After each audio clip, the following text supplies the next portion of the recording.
The architect of my own life built a gate you can't enter. They say time heals all wounds, but honestly, time just gives you the perspective to realize who was holding the knife. My father, Richard, was a man of high standards and zero heart. When I was 17, I didn't get into the Ivy League school he bragged about at his country club. In his eyes, I wasn't a son anymore.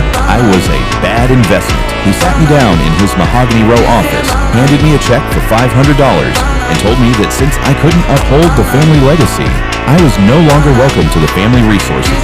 He literally had the locks changed while I was at my shift flipping burgers. I spent the next decade in the trenches. I worked 80-hour weeks. I lived in a studio apartment where the heater sounded like a dying freight train, and I put myself through a state school, one credit at a time. I built my own tech firm from a garage, fueled by spite and cheap coffee. Fast forward to last Tuesday.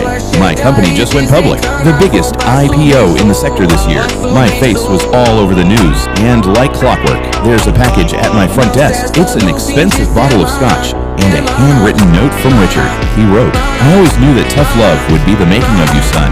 It's time we put the past behind us. I've already told the partners at the firm that we're having a celebratory dinner this Sunday. I'll even let you pick the wine." I looked at that note, and I didn't feel angry. I felt nothing. I remembered the night I slept in my car because I couldn't afford rent, and how he never once picked up the phone to see if I was breathing. I didn't go to the dinner. Instead, I sent the bottle of scotch back to his office with a note of my own. It said, "Richard, you didn't provide the tough love that made me. You provided the void that I had to fill myself. You bet against me 20 years ago. And in the business world, we call that a permanent loss. Don't contact me again. I don't take meetings with strangers." Blocking him felt better than any profit margin I've ever seen. Some people call it cold. I call it closing the book.